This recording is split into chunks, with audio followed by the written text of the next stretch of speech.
What is going on, people of YouTube? My name is Kurtyoy and welcome back to a brand new video of the budget series, the pre-season videos. Starting to get back in the swing of things now, and it's feeling more pre-season, I suppose. Really don't know what I'm talking about at the moment, but we're here for our video. Budget defenders are coming up. Another daily upload ticked.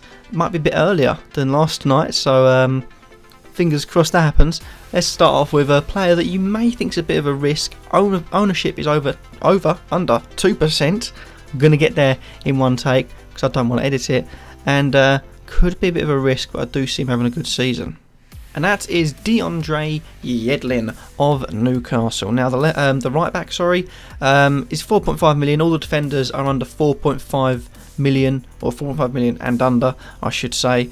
His ownership is 1.8%. 34 appearances last season. This is where it gets a bit worse. 0 goals, 2 assists, 7 clean sheets, and just 5 bonus points. So not the best of returns.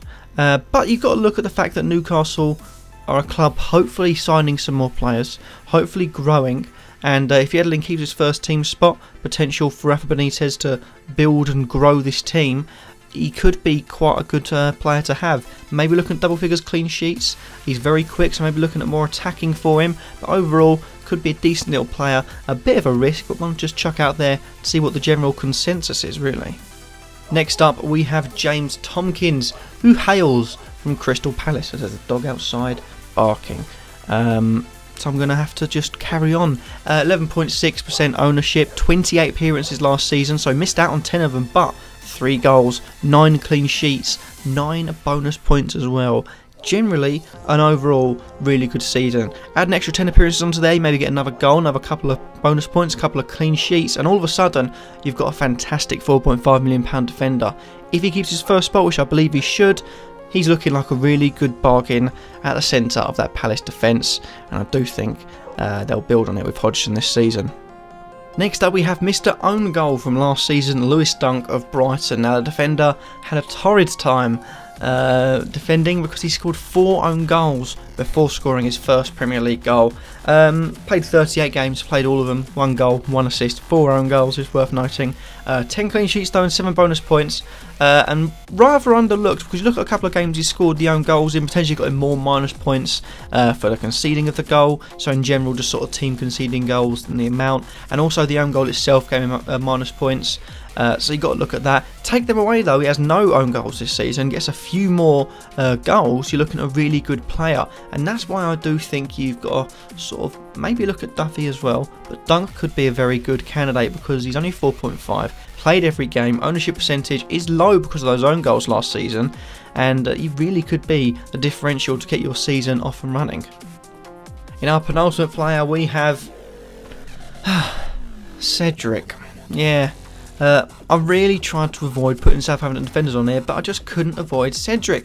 Defender 4.5 million, I'm sure you all know, one of the biggest, most aggravating players you can ever pick for FPL. Ownership percentage of 16%, played 32 games last season, 7 clean sheets with 0 goals, 3 assists, and a measly 2 bonus points. Now granted, they could build on that, and I do think they can't be as bad as last season, or they'll get relegated. But then part of me also thinks Mark Hughes, I really do think he's beginning to sort of see the decline of his management, which does happen with some managers. It's a tough one, it's a real tough one. I couldn't avoid putting Southampton players in here because everyone is going to be looking at them, and everyone always does their Southampton. You expect them to be sort of mildly consistent, a few clean sheets, maybe a couple of bonus points, and sort of attacking returns here and there for the defenders. Generally, I see Cedric 16%, very high. There's always the risk of that going wrong, and I think the risk this season is bigger than ever, so watch out. But he could also have a good season. Mark Hughes did eventually, just about, keep Southampton up. If they build on that this season, and from this season, generally he could have a good time. But it is a risk, and I've put him in there just to make you aware. But he can't be ignored. He is one of the better ones to choose from, looking at the previous seasons and stats. So there's Cedric for you. And lastly, we have a man that you cannot overlook. It is Charlie Daniels of Bournemouth. He is, of course, wildly known for his left foot. Scored a fantastic goal against Man City last season, which was his only goal. He also got 3 assists in that season, 6 clean sheets, which again I've spoken about Bournemouth's clean sheets, it needs to improve. 4 bonus points, not too good. Ownership percentage of over 17%, played in 35 games. He does need to improve, and I think last season he was 5 million. He needed to improve to keep that 5 million. Fortunately he hasn't, so if he does improve this season, we're going to seek the rewards. He's in my team, because I think he's a wonderful player to have in there. For 5 million, I think he was in my team from the start last time, and looking at it now, 4.5, you've got to have him in there, because other teams potentially they only get 2 points here, 2 points there. He's got the potential for attacking returns, and he's proven that in the seasons he's played for Bournemouth. So looking at Charlie Daniels, looking at the other 4.5s, he has to be considered the best 4.5 million defender in the game at the moment. And that happens to be that for this video. Hopefully you have enjoyed. Remember to like, comment, subscribe, and let me know in the comments down below, what do you guys think of all the budget players I've shown? Have I missed anyone? Because I know there's a few that nearly made it and a few that I had to put in here just because, like Cedric. Let me know all that in the comments down below, and I'll see you all in the next video. Peace.